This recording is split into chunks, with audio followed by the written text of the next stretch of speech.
é um dos métodos mais eficientes, né, utilizados para o diagnóstico do câncer. No caso do câncer de mama, sabe-se que 95% dos casos diagnosticados no início tem a possibilidade da cura.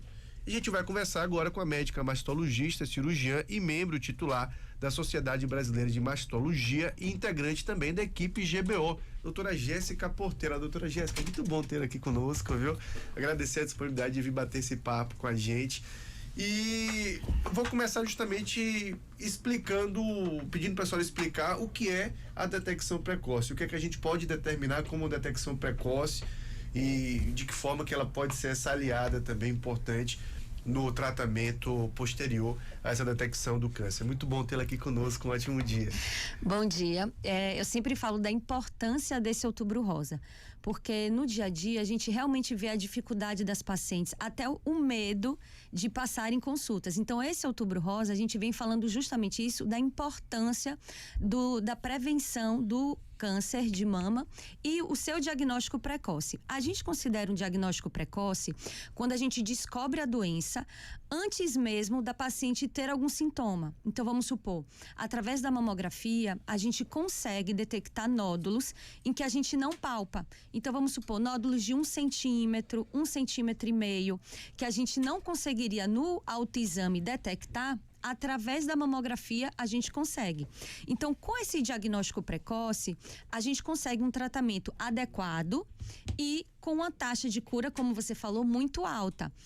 Então, muitas vezes, um caso de um nódulo, vamos supor, de 1,5 centímetros, essa paciente não precisa fazer a retirada completa da mama. Então, ela consegue tirar um quadrante, que a gente fala que é só a região. Às vezes, essa paciente não vai necessitar da quimioterapia. Então, acaba que você trata de uma forma adequada, trazendo menos sequelas para a paciente. Por isso, a importância desse Outubro Rosa, para orientar as mulheres a estarem com seus exames de mama em dia. Bom, e é importante a gente falar, a senhora falou da mamografia aí, infelizmente a gente vê fake news de todas as formas, né? É algo que a gente já tem visto circular também, fake news no que diz respeito à própria questão da mamografia, algo que é para ser benéfico e muita gente colocando para um lado maléfico, que tem uma radiação que pode fazer mal. Queria desmistificar um pouco disso com a senhora, né? Primeiro que é um exame que muitas mulheres às vezes ficam com medo de sentir algum tipo de dor e depois ainda vem uma fake news nesse sentido. Como é que é feito a mamografia e qual a segurança desse procedimento para a detecção do câncer, doutora? Muitas pacientes questionam justamente isso, sobre a radiação da mamografia. A mamografia, ela é feita, né, através do mamógrafo, que realmente vai irradiar a mama para a gente poder ter a qualidade das imagens. Hoje em dia, essa controle de radiação é muito grande. Então, assim, a mamografia é um exame muito seguro. Tem muitos estudos que mostram o benefício e justamente mostrando que não tem relação com câncer de tireoide, que às vezes, né, antigamente até se usava o protetor de tireoide, mas hoje já se vê que não tem mais essa necessidade. E a radiação da mamografia é tão baixa que hoje eles já consideram que se a gente for ficar exposto a radiação solar é muito parecida com a radiação da mamografia, ou seja, é muito baixa, não é um exame. Antigamente, os mamógrafos mais antigos, realmente você não tinha tanto controle dessa radiação. Da mesma forma que raio-x de tórax, antigamente, também não tinha. Então, eu sempre falo, com o passar do tempo, a qualidade desses mamógrafos melhoraram e dando mais segurança para a paciente. Tanto que a mamografia, dos métodos radiológicos para mama, é um dos mais estudados. Tanto que o único método que comprovou que diminui a mortalidade do câncer de mama é o rastreamento com mamografia. Às vezes a paciente questiona, não posso só fazer ultrassom, ou às vezes a ressonância não é um exame mais específico, mas só que realmente o que traz o benefício e a diminuição dessa mortalidade é a mamografia. E, querendo ou não, hoje em dia, é um exame super rápido. As mulheres que já fizeram sabem que tem a compressão da mama, a mama é irradiada e automaticamente já solta a mama. Então, não é um exame que você fica muito tempo exposto à radiação em si. É um procedimento rápido, seguro e que também, hoje em dia, se comprime menos. Então, aquele desconforto que muitas pacientes tinham, hoje em dia também já melhorou bastante. E quando começar a monitorar, doutora? Tem uma idade específica que a mulher precisa passar a fazer a mamografia, fazer esse mapeamento? E qual a periodicidade, né? De quanto em quanto tempo também há necessidade de se fazer? Pelas sociedades brasileiras de mastologia, radiologia e também de obstetrícia e ginecologia, a gente orienta a partir dos 40 anos fazer uma vez por ano. Tá? E essa população, a gente diz que é a população geral. É aquela população que não vai ter fator de risco, que não tem algum outro fator que a gente precise ficar mais atenta. Muita gente questiona, porque assim, o Ministério da Saúde, ele orienta a partir de 50 anos a cada 2 anos. Mas só que a gente vê que esse intervalo acaba excluindo uma população importante feminina. Então, a gente percebeu, então, nesses estudos mostraram, principalmente hoje em dia, mulheres com diagnóstico de câncer entre os 40 e 50 anos. Então, não dá pra gente excluir essas pacientes e só começar a partir dos 50. Então, viram que tem sim benefício de fazer a partir dos 40 anos e uma vez por ano. Não é, às vezes, pacientes questionam a cada 2 anos, mas nesse período, às vezes, pode sim aparecer uma lesão e a gente perder esse tempo do diagnóstico precoce. Antes dos 40, eu sempre oriento as pacientes a fazerem pelo menos um ultrassom da mama, porque através do ultrassom, em pacientes mais jovens, a gente consegue avaliar nódulo, a paciente, se tiver uma queixa, a gente já consegue investigar para ver se não tem nem alguma outra alteração. Antes do 40, tendo alguma alteração suspeita, aí sim a gente solicita a mamografia para poder fazer uma avaliação adequada. Bom, quando a gente fala de doenças diversas, se fala muito de sinais de alerta, né? No caso do câncer de mama, existem sinais de alerta? Existem sintomas ou algo que a mulher precisa observar? Não, aqui eu vou investigar um pouco mais. Tem esse sinal? Existe sim. E eu sempre falo, realmente, o ideal é a gente diagnosticar quando ainda não tem esses sinais. Mas só que às vezes, realmente, se a paciente percebe que palpou algum caroço endurecido que não tinha, percebeu que a pele ficou mais retraída, ou seja, tem alguma coisa dentro da mama que está puxando, como se tivesse uma celulite na mama, uma bolinha. Ou então se a pele fica vermelha, se começa a sair secreção tipo sangue do bico, ou se o bico da mama você vê que está ferindo e não está cicatrizando, são sinais de alerta em que a gente deve investigar melhor. Outra coisa que as pacientes ficam muito preocupadas é em relação com dor na mama. A gente sempre diz, o câncer não dói. Então, se a paciente não palpa nada, está sentindo a dor, provavelmente é alguma alteração hormonal. O câncer para doer tem que ser um câncer já avançado, aquele em que a mama já está bastante comprometida, quando a mama já está vermelha, já tem um ferimento grande.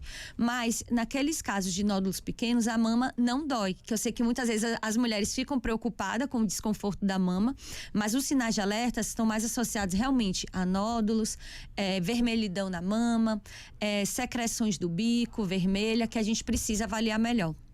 Bom, doutora, a gente falou de fake news agora há pouco, eu vou colocar mais 2 situações que aí a senhora vai me dizer se é fake news ou não, mas é importante a gente esclarecer, porque muitos mitos vão surgindo também. Hoje, no tempo de rede social, né, se publica qualquer coisa e a coisa vai viralizando. A amamentação, ela tem alguma relação direta com o câncer de mama posterior? E a própria questão da prótese de silicone também, muita dúvida que muita mulher tem. Pode causar ou pode ser um fator de risco para um câncer de mama posterior ou não tem nada a ver uma coisa com a outra nos 2 casos? Então, a amamentação, na verdade, é um fator de proteção para o câncer de mama. A gente considera que a cada 1 ano de amamentação, você consegue diminuir o risco de câncer de mama. Olha. Então, é importante, inclusive, a gente estimular a amamentação, porque durante a amamentação, você tem como se fosse o desenvolvimento das células mamárias. Então, uma célula mais desenvolvida é uma célula mais forte. Com isso, ela vai ter mais dificuldade de ter alguma alteração maligna. Então, quanto mais a paciente amamentar, mais seguro é. A grande questão que a gente está vendo na nossa sociedade que as mulheres estão engravidando mais tarde. Então, é muito comum você ver paciente com 38, 40 anos engravidando. Então, nesse período da gestação, a mama acaba ficando muito inchada, pela até alteração hormonal, tudo isso. Então, é comum, às vezes a gente observa pacientes que durante a gestação descobrem o câncer de mama. E é um período que é muito difícil de você diagnosticar, porque a mama está inchada. Durante a amamentação, às vezes a mama fica túrgida, fica vermelha por causa do acúmulo do leite. E as pacientes têm dificuldade de ver a diferença. Então, assim, a amamentação em si é um fator de proteção, mas durante esse período, principalmente em mulheres com mais idade, pode aparecer o câncer. E é um câncer mais difícil da gente poder diagnosticar. Por isso que durante esse período, né, de gestação, amamentação, é importante também você fazer esse acompanhamento mais de perto, para a gente ter certeza que está tudo ok com a saúde da mama, para não ter nenhuma surpresa ou nenhum problema posteriormente. E em relação à prótese, até às vezes as pacientes têm dúvida em relação se a prótese não vai atrapalhar o diagnóstico também. Mas a prótese, ela é colocada tanto embaixo da glândula ou embaixo do músculo. Então, não tem como ela esconder nenhum nódulo ou nenhuma outra alteração, tá? A prótese em si não aumenta o risco de ter câncer de mama, tá? Tem um tipo específico de câncer, que é o linfoma anaplásico, que está associado, na verdade, à prótese mamária. Mas é um tipo específico, que não é comum aqui no Brasil. Então, teve uma época que teve até esse boom de prótese estar relacionado com esse linfoma. Realmente tem essa relação. Mas em relação ao carcinoma invasivo da mama, que é o mais comum, não tem nenhum fator de risco, tá? Importante orientar aqui. Pacientes com prótese pode sim fazer mamografia, não tem risco de estourar a prótese, que às vezes alguns pacientes têm medo, mas devem fazer os exames de rotina habitual, não tem nenhuma restrição. Na mamografia, quando faz com pacientes com prótese, a gente acaba fazendo algumas incidências a mais da mamografia por causa da prótese. Mas você consegue fazer do mesmo jeito, não tem nenhum risco e pode fazer sim os exames, não vai atrapalhar. Mas por isso que é sempre importante você discutir tudo isso com seu médico, até quando for colocar prótese, para saber qual tipo de prótese está colocando, ver se essa prótese, dependendo do método, não vai atrapalhar na amamentação, que às vezes pode atrapalhar. Então, tudo isso tem que ser discutido para a paciente poder ficar tranquila, mas em relação ao câncer de mama, diretamente não vai aumentar esse risco. Bom, quais são, então, os fatores de risco, doutora? A questão da alimentação, hábitos de vida, ainda exerce uma influência importante? Sim, é muito importante isso, porque assim, a gente sempre diz que tem uns fatores que a gente consegue modificar, ou seja, fazer atividade física regular, evitar a ingestão de bebida alcoólica, a amamentação por período prolongado é um fator de proteção, controle do peso em paciente depois na menopausa também vai ter um fator de proteção, evitar a exposição prolongada de hormônio. Então, pacientes que usam anticoncepcional por muito tempo ou que faz a reposição hormonal também, principalmente por mais de 5 anos, essas pacientes são considerados fatores de risco. Então, tem esses fatores que a gente pode evitar para tentar diminuir o risco de ter câncer de mama. Tem alguns fatores que não tem como a gente modificar. Vamos supor histórico familiar. Não tem como eu deixar de ter um familiar que teve câncer de mama, que teve câncer de ovário. Pacientes que começam a menstruar muito cedo e param de menstruar muito tarde, elas ficam muito tempo por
porque a gente fala muito na campanha Outubro Rosa da detecção precoce.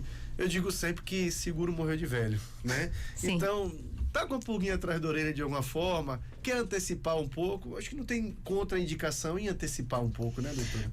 E eu sempre falo assim, não é porque a mamografia tem que ser feita a partir dos 40 anos que você só vai fazer esses exames a partir dos 40.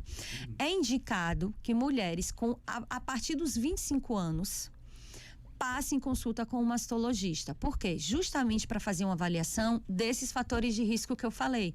Para ver se não tem histórico na família, se às vezes essa pessoa não passou por algum tipo de radiação torácica que precise fazer um controle mais de perto. Então, assim, a partir dos 25 anos, passa com o mastologista, faz uma avaliação. Como eu falei, você tem um ultrassom de mama, que é um exame que você consegue fazer anualmente.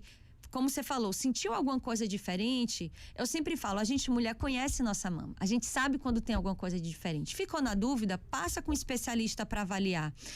Não fica com medo de investigar, porque tem muita paciente que tem medo de descobrir alguma coisa. Eu brinco. Deixar de descobrir não vai fazer com que a doença suma. Você tem que correr atrás para resolver logo. E como a gente falou aqui, diagnosticando cedo, a porcentagem de cura é muito alta. Então, a gente tem que focar nisso, tem que se cuidar. Doutora Jéssica Portela, mastologista, cirurgiã, membro titular da Sociedade Brasileira de Mastologia, integrante da equipe GBO. Muito bom tê-la aqui, viu? Muito bom recebê-la aqui, bate-papo esclarecedor, né? Não tenho dúvida de que tirou a dúvida, de que, até redundantemente falando, tirou a dúvida de muita gente, né? Tá ouvindo a gente agora, e agradecer, viu? Até uma próxima oportunidade. O prazer foi meu, e como eu falei, nesse Outubro Rosa, o que a gente puder de disseminar essas informações, de encorajar as mulheres a terem seus exames em dia é muito importante. Então, assim, mulheres, conheçam seu corpo, deixem seus exames sempre em dia, porque a saúde da gente é muito importante. Sem dúvida. 8 horas em Feira de Santana, conversamos então com a doutora Jéssica Portela, né, mastologista, integrante da equipe GBO. Dilson Barbosa. Ok, Fernando. Uma das mais